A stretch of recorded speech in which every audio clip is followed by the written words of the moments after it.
Boy, that was an interesting way to open things up. Good job, Hans. Woohoo! Thank you.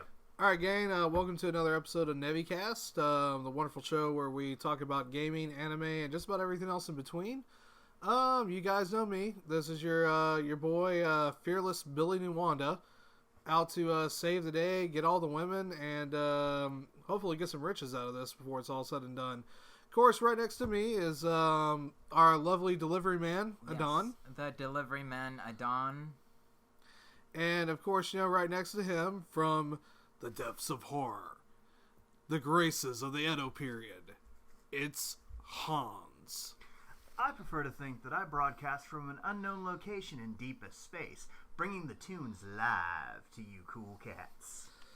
Such a good radio voice. That's why they keep me around. Yep. So, we're going to kind of get things started off with a lot of talking about yours truly. We're going to be doing some gaming talk, and that's mainly going to be about the Switch. It finally got here, and I finally got my hands on it. So, what I kind of want to go over with a few minutes is just, my initial impressions over having it, just over the last weekend, and kinds of stuff that you might want to be aware of when you're looking to pick one yourself, and just, tips, tricks, all the nice little jazz. To begin with, the Switch is actually really light for a console. You can tell that Nintendo and Nvidia packed a lot of tech into it, and it really kind of shows that it's even when you've got the Joy-Cons attached to it, it really doesn't feel much heavier than, your 3DS. So, that's kind of a nice thing about it. When it comes to video quality on the tablet part itself, it's actually really good. Displays a lot of games at 720p resolution. I would actually say with Zelda, I had an easier time playing through certain areas, like heavily forested or heavily populated areas, on the tablet mode, or handheld mode as they like to call it, versus playing it on the big screen. Because the big screen, the dock upscales everything. In this case with Zelda, it upscales it to 1080p. So that is kind of one quirk about it. But yeah, it's really nice with the carts. That way you're not having to worry about whether you're going to scratch your Blu-ray or CD anymore. You just have to worry about if you're going to lose the carts. Those things are microscopic almost. Yeah, they're actually tinier than the 3DS carts, which really surprised me when I opened it up and took a look at it. But yeah, a couple of things you might want to be careful about when you get your Switch is, I would probably recommend getting a tempered glass screen protector, especially if you're when you're sliding it in and out of the dock. Nintendo only put rubberized pads on one side of the dock, so there's actually a chance you might scratch the screen, depending on how you lift it up or put it back in.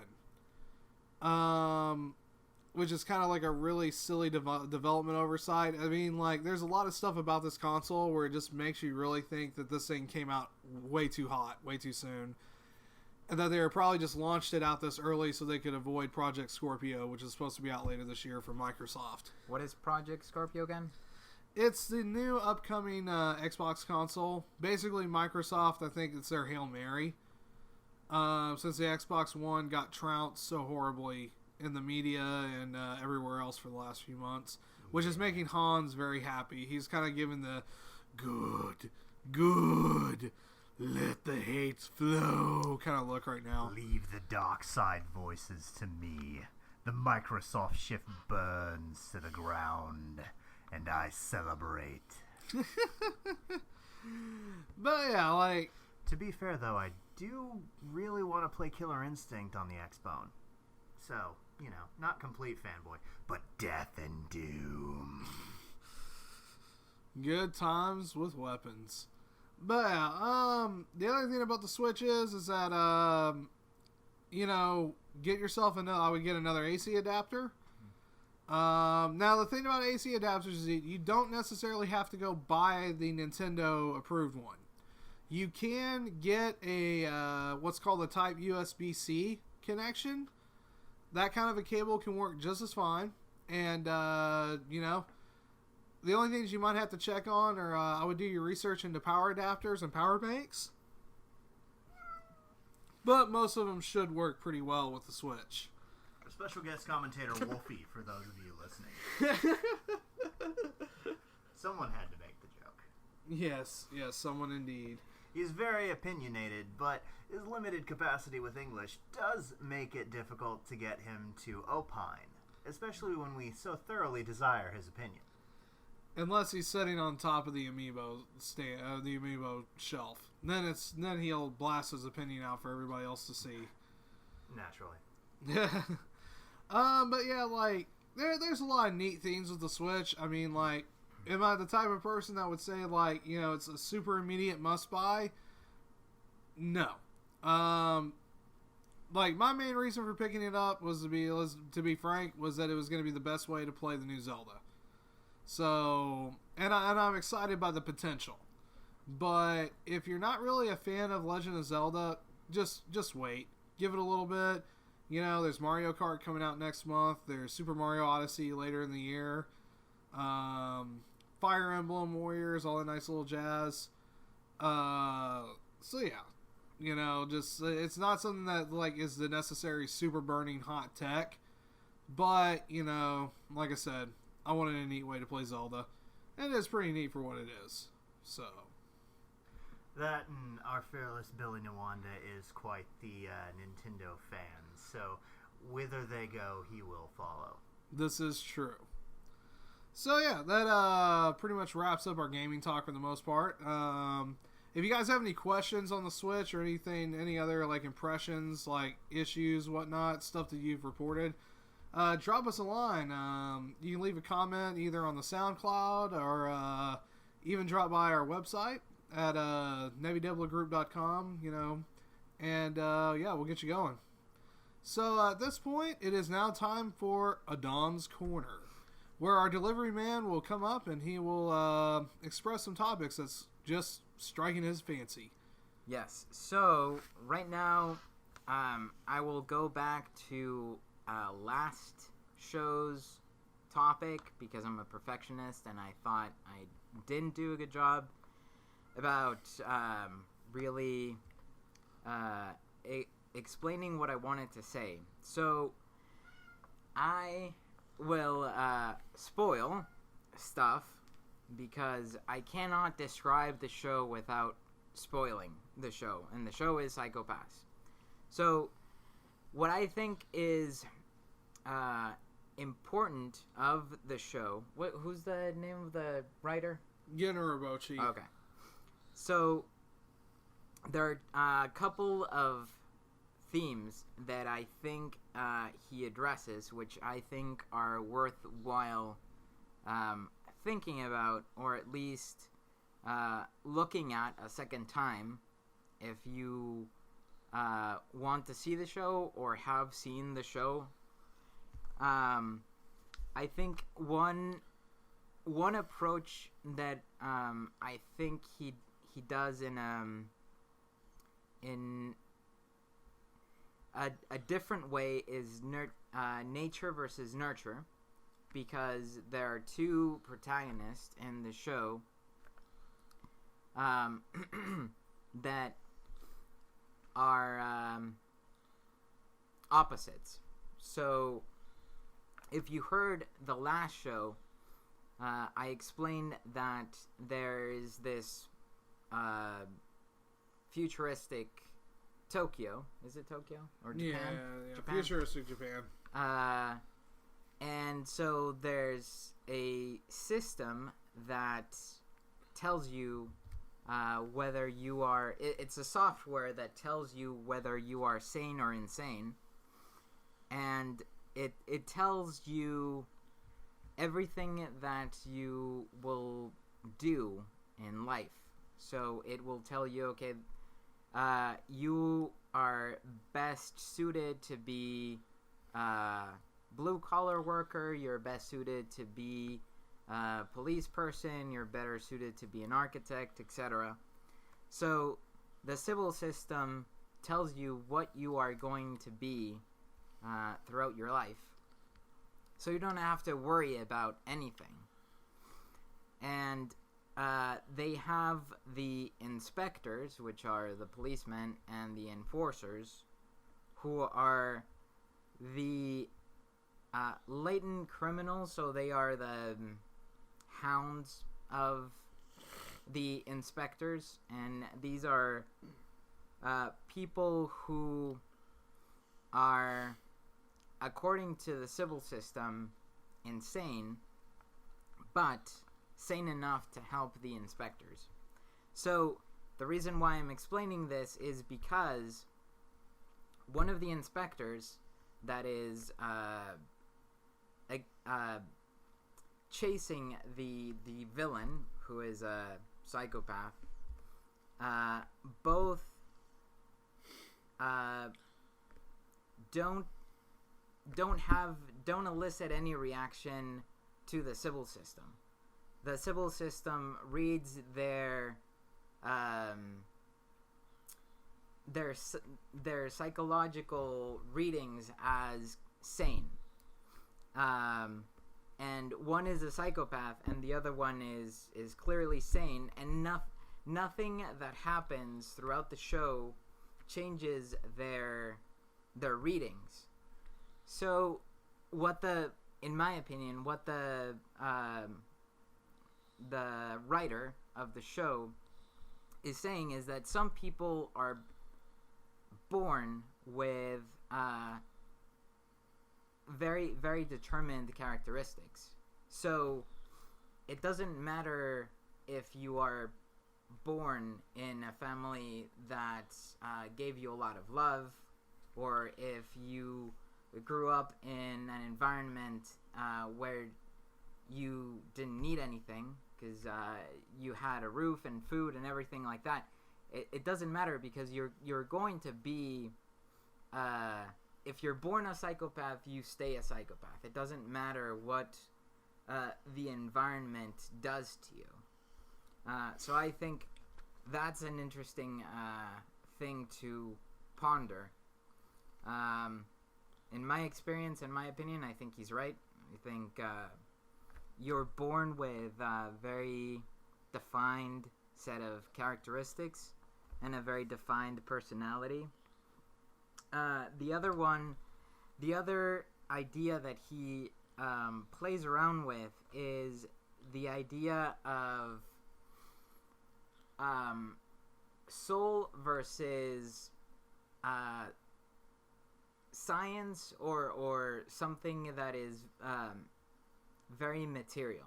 So the way he plays around with this is, again, like you have the civil system who reads your entire biometrics and determines what you're going to be for the rest of your life. So that means that the human can be measured and weighed and defined in a very concrete way.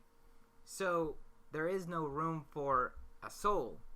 There is no room for spirituality. There is no room for religion, because it doesn't matter.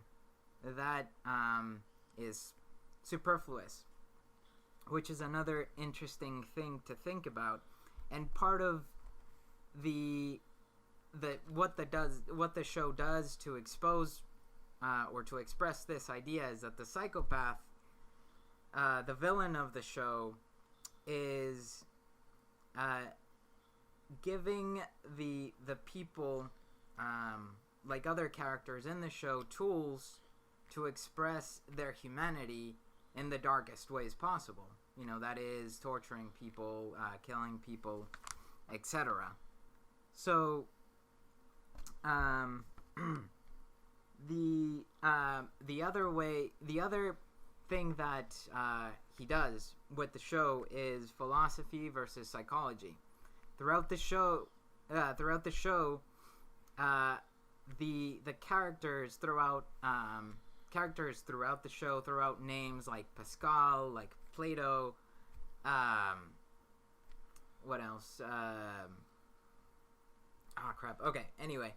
Oh, Descartes, like famous philosophers. Although, what the show is really about is psychology. Like, how do people think, and how would people react to certain things? So even though he's throwing out names like these famous philosophers, what he really wants you to think is about the psychology, and he's using the philosophy as a way for you to think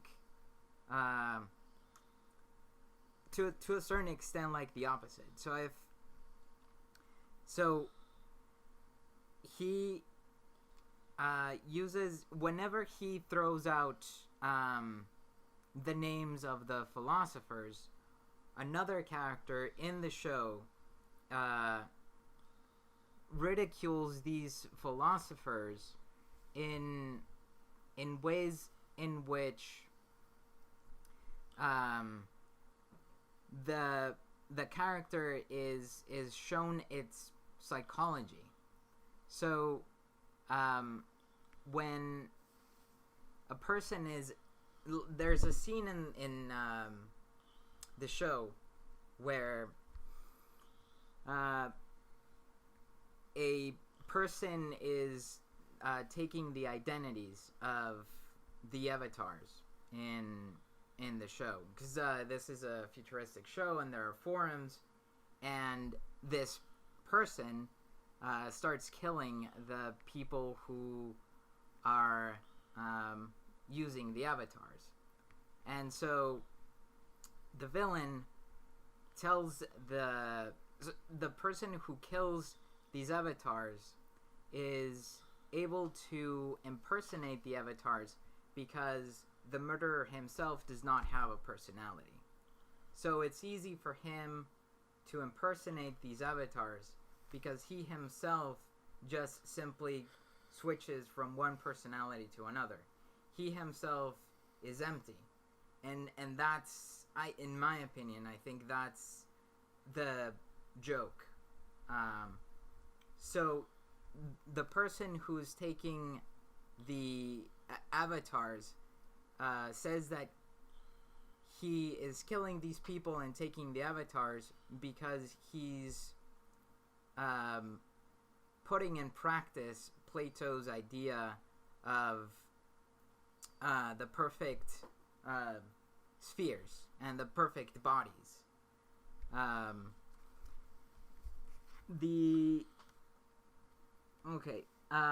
that's the final idea that I think is important in the show is that two of the protagonists are father and son, and the son is an inspector, the father is an enforcer. So you hear the story of the father who could not catch up with the times and was a detective before the civil system became the civil system. And once the civil system took over the society, he was no longer useful because the civil system did the work for him. So he became a better person and slowly became a latent criminal and became an enforcer, and his son stayed an enforcer. So inspector. So the idea that I think is important about that relationship is how the responsibilities that a parent has, and like, do you hate your dad for the mistakes that he made, or whether it's a mother or father, do you understand the parent and forgive them, or do you hate them forever and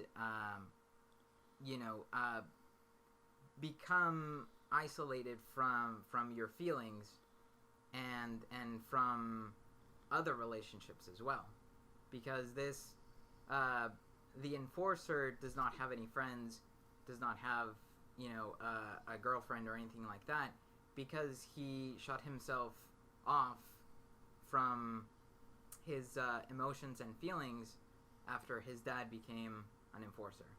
So those are my thoughts on Psychopaths. I hope that was less rambling than last time, and I will talk about something else next time.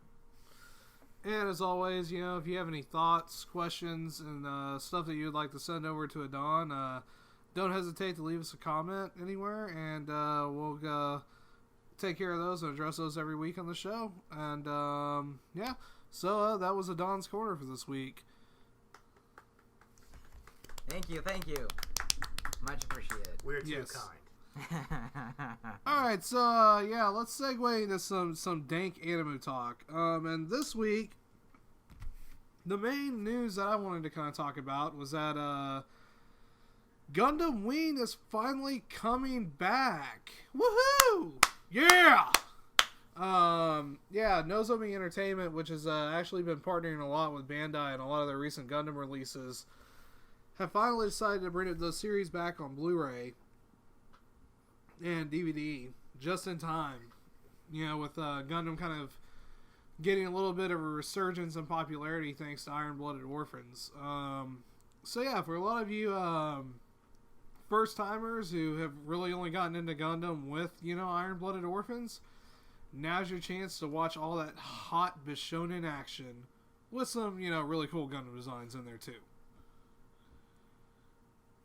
I hate it every time someone reminds me that, yes, all of the pilot are Bishonen. And if you've seen some of the calendars that they put out alongside the original release of Gundam Wing, cringe. Cringe within your soul. You love that whole piano and, I think, what was it, the flute and the violin playing sequence between Catra and Troa? I had almost successfully forgotten that. Damn you. I was actually thinking one picture of Hero has a lemon cake, and all of the other pilots are, coquettishly trying to get at it with their limp wrists. But Hero's like, no, you cannot have my lemon cake. That, and I still think that the trailer bumpers, Relina has a look that just says, I like the taste of human feces. Seriously, watch closely. That is what her look says. Still think the funniest part about, one of the things always, made me LOL about Gundam Wing is, in the beginning where Rowena invites Hero, spoilers! Rowena invites Hero to her birthday party, and it's just yeah, we really have to come to the party, and, all the girls are, clapping in the background and shit. So are the guys. Yeah, everybody's clapping in the background. Hero just tears it up, and it's he just goes up to her, of course, you didn't hear this in the Toonami dub because reasons. Well, no, he says, I'll destroy you. Well, and of course, in the original version, it's I'll kill you. Because, yeah, he plans on killing her. Yeah. I don't know, I always thought that bit was funny as hell. But then again, most of the stuff between Hero and Rowena was awkward anyway. Relina? Relina. You're thinking the high-level gear merchant from 14. Yep. I probably am. I've been playing a lot of 14 lately. So. You'll never escape Eorza. No, never will. But yeah, for a lot of you guys though who didn't get a chance to check out some of the older Gundam series the first time, especially because they've been out of print, can't even really get them on torrents. Incredibly hard to find. Yeah, now's a really good chance to check it out. Support these guys because they're like I said.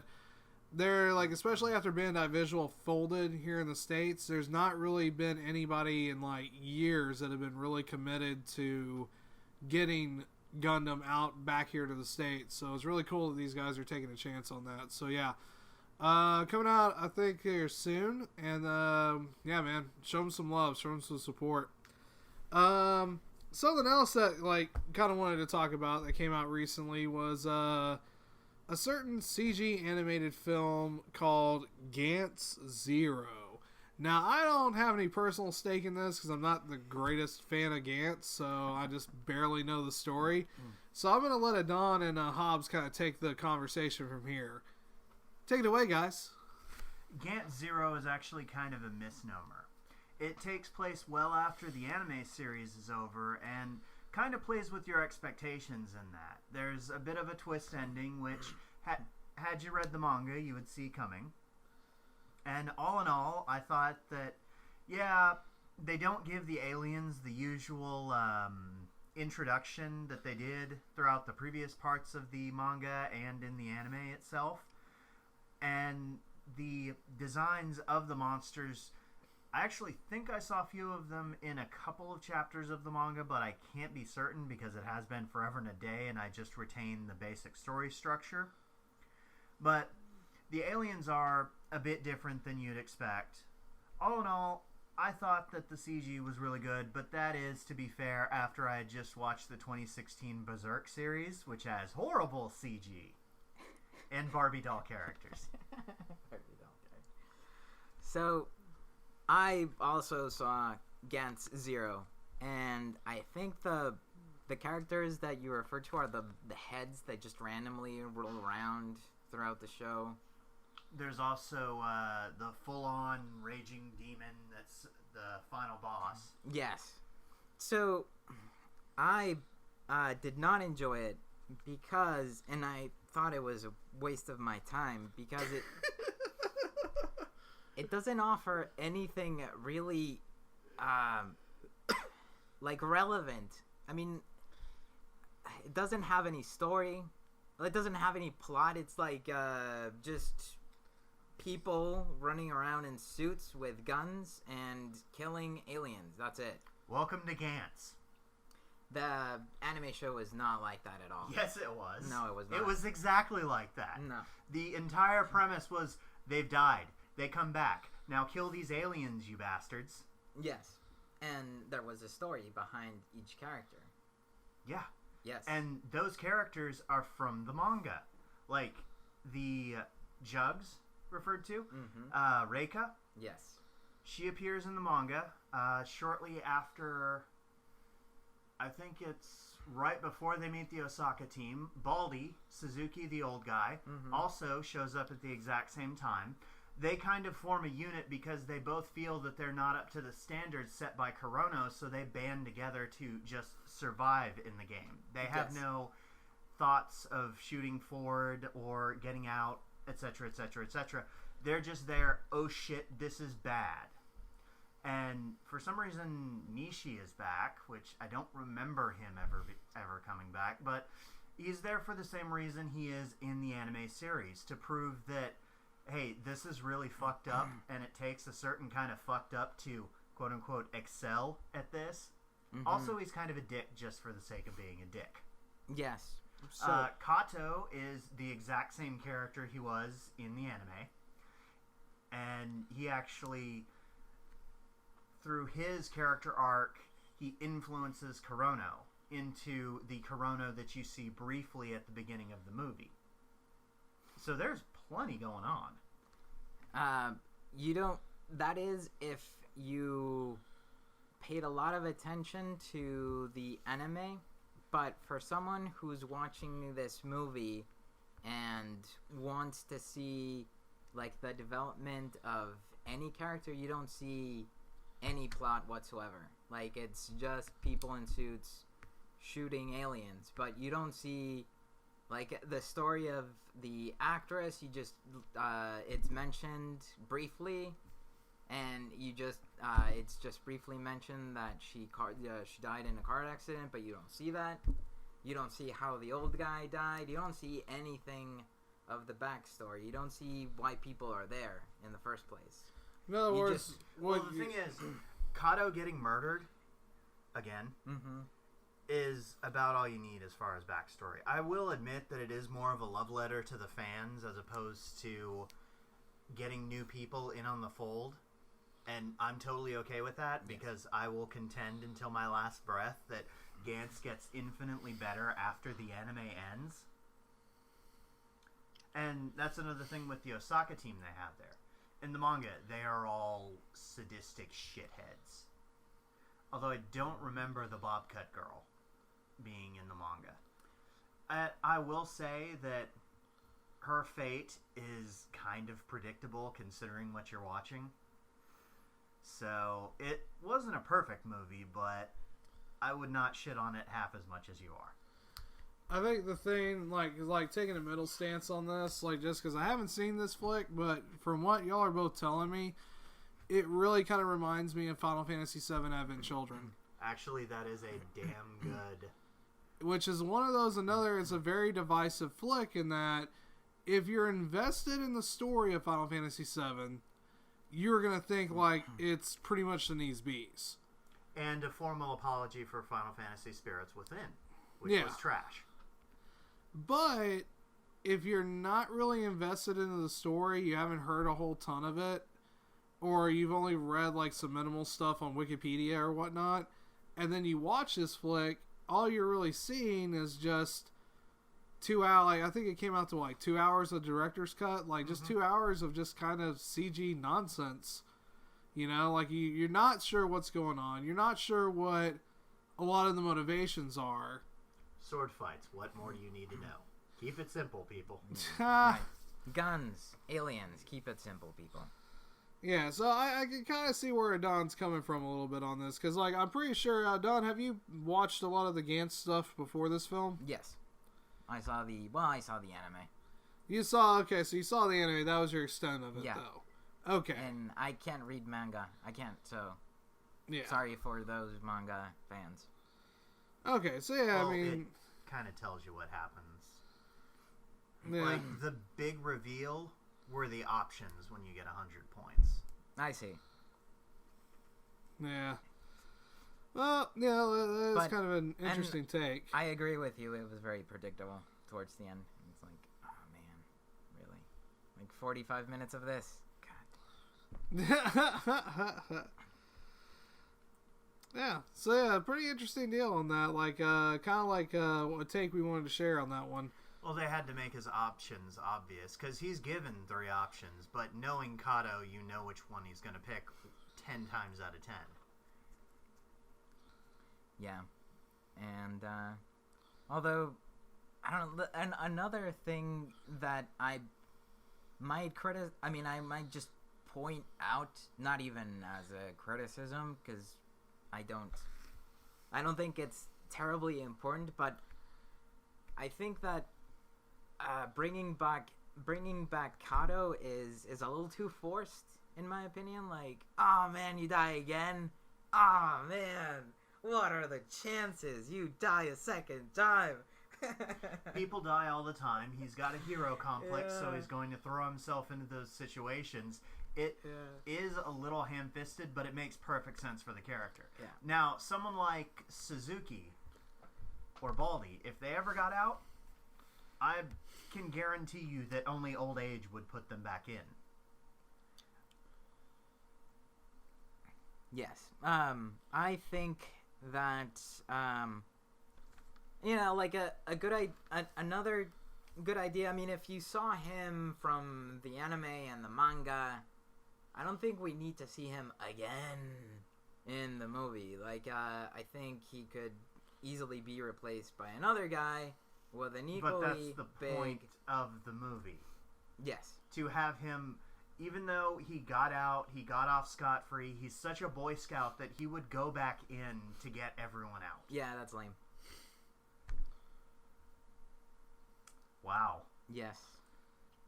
Spend so much time talking about open ideas and accepting other things, and then, oh, that's lame. Yeah. Yeah, that's hypocrisy. No, it's just, I think that it's, if he's already in the anime, like, and we saw him, fight for these other people, like, let's see someone else do the same thing. I think that having the same character doesn't give Gantz enough, I don't know, like, creative productivity. You know, like, we can do more with other personalities, other characters. To a degree, but they're already running an arc from the manga in which, okay, option 2, he gets essentially wished out. He forgets everything. But due to his dumb luck, he's pulled back in again, so naturally he goes back to get that. Yes. And that's the manga? Yeah. Okay. Because... But in any form where they actually have that 100-point score, 1, get a better weapon, which you see the Osaka team has done ad infinitum. Right. 2, get out with no memory of it. You're free. Right. 3, bring somebody back. Which they let Kato get out so that he could actually, you know, live a normal life. Yeah, with... go back to his brother and stay with him and happily ever after. But his hero complex kicks in and he gets back in that same shit situation again. I think it happens slightly differently in the manga. But, yeah, after, Kurono dying also happened differently in the manga. That was when the walls basically came down. Because you notice in Gant Zero they can see them during the game? Yes. They couldn't up until, I think, I'm not sure what Oku was thinking, but just at some point, when they see the Osaka assholes, people see the shit going down. Yes, randomly, yeah. And then after that, vampires show up. And they find Kurono out of the game when he doesn't have his power suit on, when he's vulnerable. And that's when he gets killed. Yeah, but I can't follow manga, so maybe that's my bias. Well, I mean, it's like I said, I mean, like, with a lot of movies like these, like, especially with Japan, it's not as hardcore engineered as it is with the Americas, where they feel like they have to make sure that you have all the necessary elements explained. There are a lot of Japanese flicks in which... They 100% don't give a fuck. If you're not part of the club, yeah. Pretty much. So, yeah, it's kind of, but I mean, at the end of the day, though, it is an interesting take on it. And by the way, for all you guys who got a bunch of Gant spoilers, sorry. Hey, I said spoilers multiple times. Ha ha ha. Alright, so let's move on from that for a little bit. Finally, for like the really meaty topic that we want to talk about for the rest of the cast tonight, is something that, you know, like, it always gets talked about in anime circles, groups, you know, like conventions, all this nice stuff, but it's something that I kind of feel is important to always kind of revisit and kind of keep checks on every, you know, couple or so years, and that is the nature of dubs versus subs. You know, this is always kind of like a monumental argument that always comes up with American otaku, especially. Speaking of entrenched opinions, what do you think, Wolfie? And that was Wolfie's opinion on that. I think he wants dubs. He supports dubs. No, he doesn't. He prefers them not butchering the original content.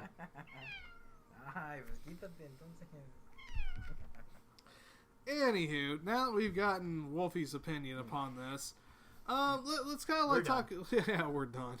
But yeah, let's talk about this a little bit.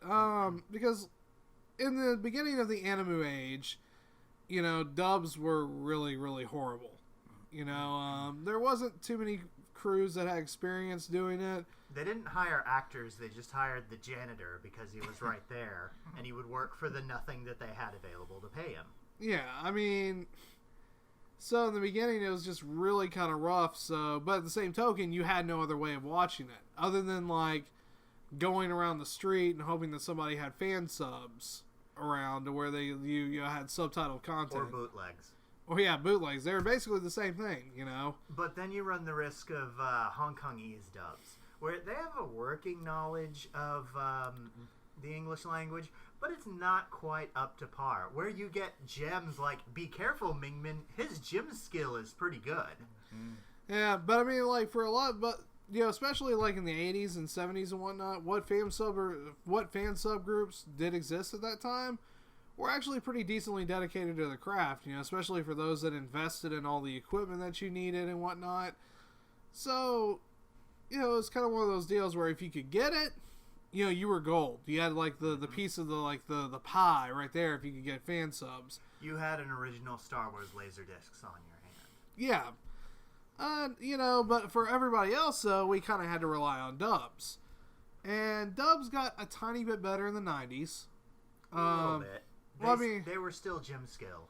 Early 90s were kind of rough, because again, it was kind of like just trying to get whoever they could get. But you had your first, big crop of voice actors kind of starting to come into the field, like Wendy Lee, Stephen Blum, whatnot, and so forth, but a lot of folks it was still kind of on the low end. The only difference is that, since the anime companies that were forming at the time, like Manga Entertainment, ADV, Funimation, and whatnot, they could afford to bring over, sub content as well as dubbed content, except at the time what they did is they released it in separate videotapes. Because back then, it's like it was all about VHS. And you could either get that shit dubbed or you could spend a little bit more and get the sub version. Again, a lot of people were more about dubs during that time. And again, like sub content, you didn't really see as much prolifically. Yes and no. Because the thing is, it makes less sense for them to charge for subs because they have to do less work. The thing is, you charge more for dubs. You've got the people who will... Actually, no. Even then, that kind of... Because the subs, you target towards the more casual fans. Those who really don't care if, say, Knock Knock Joke A changes from Japanese to English.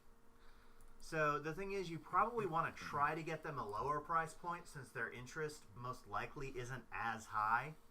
No, but you got to remember in the 90s, though, that situation was reversed. The casual people went after the dubs, whereas the... That's what I was saying. No, you said you have that in reverse, though. No, I'm pretty sure I said that casuals go after dubs. No, you said casuals go after subs. It's okay. I should probably pay more attention to what I'm saying. But, yeah. Casuals, definitely, you want to target the dubs at them because the people who are going to watch the subs are most likely going to do what they need to get it and will probably pay an idiotically exorbitant amount of money, like 2 episodes of FLCL per DVD. Because, yep, both Mr. Panda here and I can high five on that one. Yeah, I mean, like back in the day, especially, like the videotape industry was actually kind of similar to. Well, it actually wasn't too bad. There were certain companies that would only do like 2 episodes per VHS, but like your ADV and stuff, they had like I think 3 or 4 at the time, so it wasn't too horrible. But yeah, it wasn't until like the late 90s that I think like anime dubbing finally started to see a uptick. Because like the more popular the anime started becoming and like nerd and geek culture in general at the time, the more that you saw money being invested in all these companies, and the more that they were able to turn around and actually go off and build like dedicated dubbing studios like Funimation, ADV. They built their own dedicated dubbing studios. You saw Bane Zoom rise up in LA. So you started having like a lot more time that was put into the dubs, and I think as a result, you also started seeing the quality go up as well. They weren't necessarily hiring, random, random janitors out of the closet. They were getting people who were actually actors who are fully trained in the craft, and and not only that, but even more importantly, they have the dedication to want to stick through it. So what's a good dub versus sub? What's a good dub that is Samurai Champloo, Cowboy Bebop. Let's see. Trigun would probably be like, I think to me was like the biggest moment when a dub actually became greater than its sub for me, because I've watched both. I've watched Trigun both in its dub and its sub format. And while I do kind of like the sub for its own qualities, I think the dub elevates the material greater than it really should be. You know. Well, here's a question: which one did you watch first? Oh, of course I watched the dubs because at the time, again, it was hard to get a hold of the sub content because they didn't put it out as much. So on video on VHS, what did you do? You picked up the dub version. Yeah, and were you gonna say something in that? Well, does it matter the audience that it's targeted to? Like, for example, Helsing or Full Metal Alchemist, which is clearly very European, very English, very Western audience that is being targeted. Does that affect the dub versus sub? Let's see. I've heard Helsing in both English and Japanese, but I haven't heard FMA in Japanese. I have. I would say the only things that throw it off are the name pronunciations because, as of course with Japanese, there are a few letters that they don't have in like L's and R's. Yeah. So well, they have probably R's. Not really. So trying to pronounce a lot of the English names that they set up, it's kind of like when you go and watch Attack on Titan. That's probably a good, really recent modern example because almost all the characters, with the exception of Mikasa, all have strictly English names. Germanic, actually. Yeah, Germanic. So yeah, them trying to pronounce that stuff is kind of like, no bueno at times. But we're just kind of getting our head of ourselves a little bit. But yeah, I mean, like, in the 90s, you really did see a really good, like, uptick on quality dubs. And I think it's kind of gotten better and better since then. Especially, like, you've got newer and newer crops of voice actors that have come in and have really stepped into their roles pretty well. I mean, the only thing I would say that a lot of dub studios are lacking are the ability to... My presence. What? Dub studios are lacking my presence. I should be a voice actor. Right. Yeah, but they would need to craft a specific Edo period horror deal for you to star in. I'm okay with that. Hell, I'll write it. Anywho. But yeah, I think like the one thing that like a lot of dub studios haven't necessarily been able to fully get yet is the ability of seiyus that can do both voice acting and singing, which is a really common deal in Japan. Probably the biggest case in point, and the one that just still makes me cringe every time I hear it, is comes from the dub of Melancholy of Haruhi Suzumiya. When they do God Knows.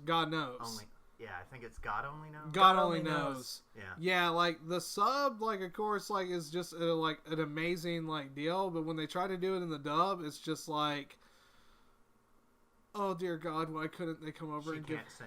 Yeah, the world God Only Knows. No, not that. Like it's a song called God Only Knows. Oh, okay. Yeah, it's they have at the time it was an obligatory concert episode where Haruhi plays guitar. I think she's got Yuki and Mikuru as backup, and they play a song. But the thing is, there aren't as many musical interludes in anime these days. Like Boku no Hero Academia. Does that have a musical number? No, I don't think Please so. tell me it does. No, not at this point. Not anytime soon, anyway. I'm just waiting for Mob to break out in the middle of an episode in song. Well, Mob, actually, I could see that coming. Exactly.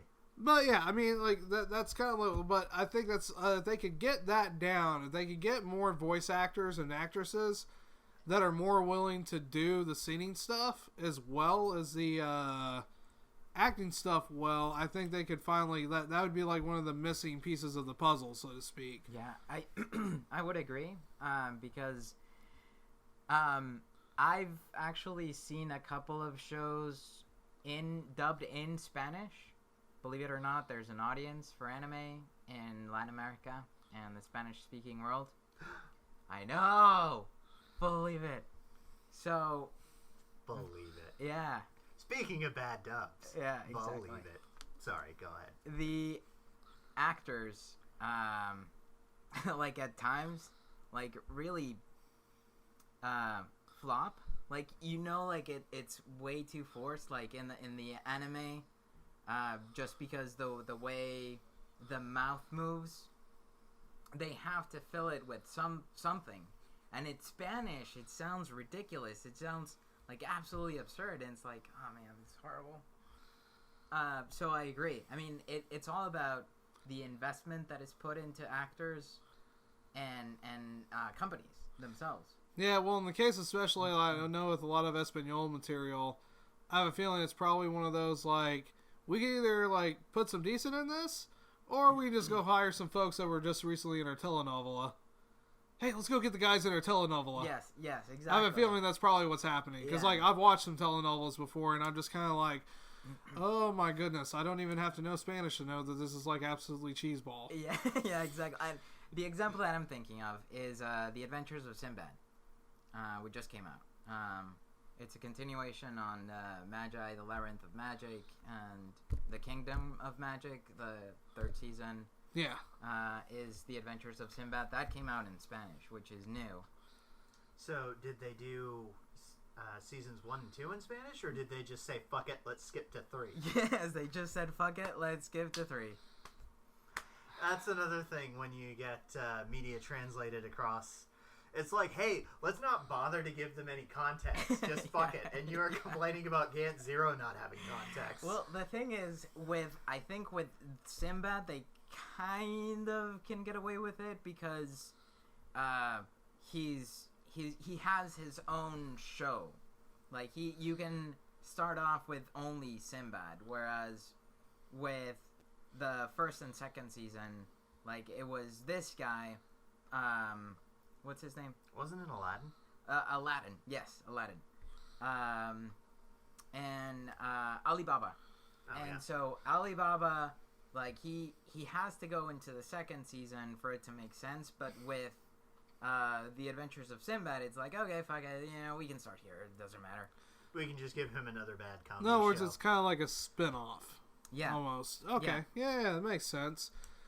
Yeah, I mean, it's like, the thing, like, of course, like, the thing that's really making the sub versus dub war, like, even more prolific is the fact that, after anime had that big crash in the early 2000s, then you started to see Naruto, Bleach, and One Piece start to kind of make their rises, but a lot of that was through the proliferation of fan subgroups. Because the dub for Naruto, complete trash. That is interesting because there's also a dubbed in Spanish, and that wasn't half bad. I mean, I've seen Sinbad is much worse. So, interestingly enough, Naruto was not bad in Spanish. So in Spanish, what did they add to the gibberish phrase "datebeo" that Naruto will usually end his sentences with?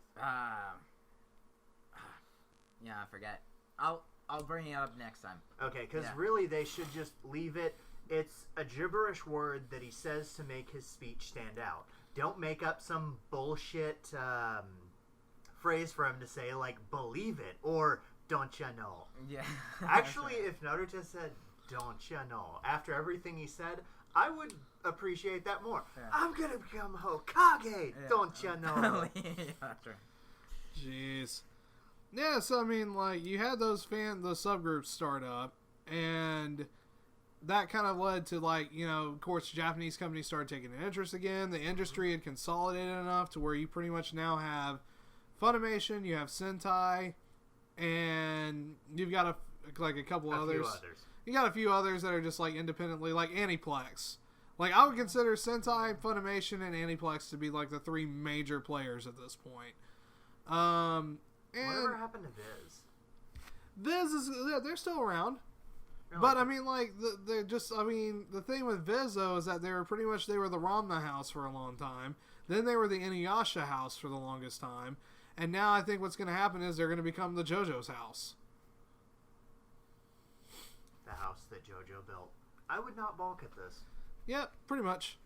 So, it's like, it's really interesting, like, because like, not only have you seen all the anime companies kind of consolidate down into three major houses, that also kind of puts a strain on a lot of voice actors and whatnot, depending on who can, as far as income and stuff goes. Because, I can tell you right now, like, based on my experiences working in conventions and whatnot, voice actors don't necessarily, survive off of their royalty checks. And, I'm kind of wondering, like, how much longer a lot of these studios can kind of keep it up. Because, like, from what I was hearing, I think the only studios that are left are Sentai, Funimation, and Bane Zoom. So, but on the other end, that also kind of brings up an interesting deal about sub content because, for a while, we were only getting our shows through like fan subs, and then you have Crunchyroll kind of come out of nowhere, decide to go legit, and start making deals with the industry. And now you've kind of almost exploded into a war between the fan subbing groups and folks like Crunchyroll, who are like, it's kind of almost like fan subbers versus a pro subber stance. You have a pro subber who will go in and like their job is to try to make sure that what they're saying in Japanese gets translated into something that would be easy enough for Americans to get. Versus like the fan subbing groups, like you've all seen this shit when you watch certain anime where they'll half translate something and then they'll have giant fucking notes up on the top of the screen, like with special graphics and glitter and sparkles. Mm-hmm. So I wouldn't go that far. Oh no, I've seen that shit. What subgroup? Usually TV Nihon. Oh yeah, the one I saw, because when I first started watching Shigarui, it was fan subbed, and when the girl is singing the counting song, like, as she's walking along picking vegetables, she's singing a song that teaches Japanese children about counting. And they actually tell you that. But when I watched it on Funimation, they didn't have that. And had I not seen it on that fan sub ages ago, I wouldn't know that. Yeah. So the song was just... Well, it was words that have numbers in them. Okay. Like, I forgot what Ichiniku was, but ninjin is carrots.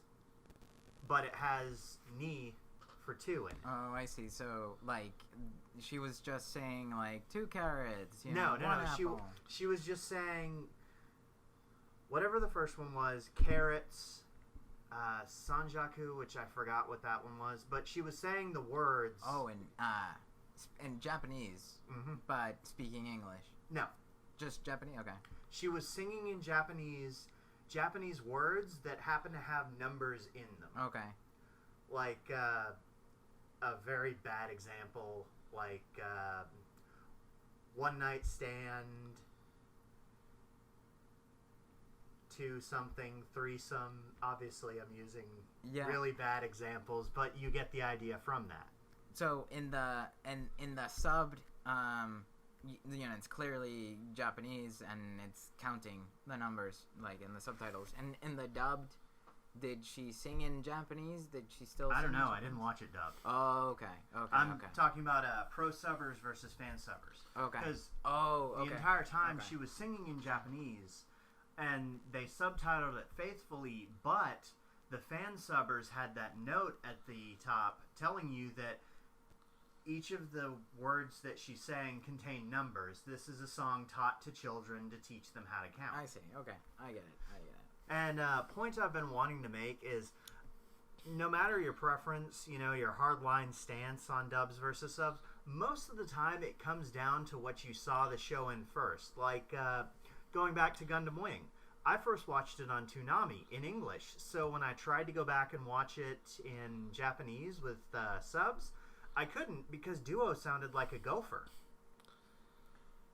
I've tried to watch Full Metal Alchemist in Japanese, and it doesn't work out. Like, I can't take it seriously. I think it's because both of the voice actors for Ed and Al are played by females. Like, 2 of the biggest voice actresses in Japan, but that might have something to do with it, more than likely. Yeah. Like Grandma Goku, as you're so fond of pointing out? Yeah, pretty much like, I can do, like, Dragon Ball sub for the most part, except for one thing, and that's Grandma Goku. And she's another one of the big voice actresses in Japan, but I just, it makes me want to reach for the dub every time. And I actually held off on watching Super until they get more dub episodes out.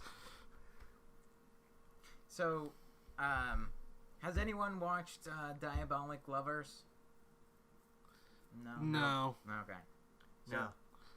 I'm going to talk about that next week, so stay tuned, listeners. Yeah. Of late, I've been watching Saga of Tanya the Evil, which is still pretty good. Yeah, I'm still pretty much watching the Dragon Maid waifu show. So how's that coming out? yeah, it's actually coming out even more interesting.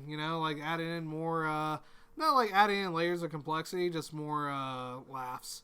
And it's kind of like going to show like a really like kind of warm-hearted connection between a overworked computer worker and a really psychotic dragon girl. So yeah, Okay.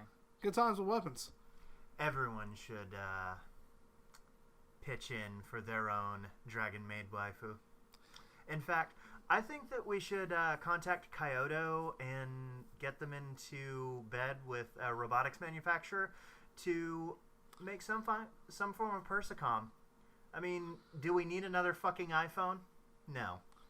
We need Persicoms. Well, I need another iPhone.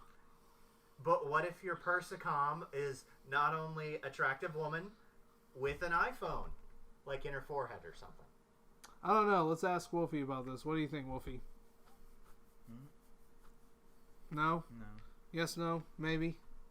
Yeah. This cat has been raiding our recording space all night. Yeah, that's pretty much what he does. I think I'll get an iPhone 7 myself. Yes. Well, on that random-ass note, if you have any, questions, comments, things you want to vent out, feel free to drop us a line. We're reachable on Facebook, Twitter, Instagram, all that nice little jazz. You can ask Wolfie anything, too. Yes, he probably won't answer because he's a cat. Pretty much. But, from everybody here at Nevicast, thank you guys very much. Y'all have yourselves a good night. Good evening. No, wait, that's the salutation. Shit.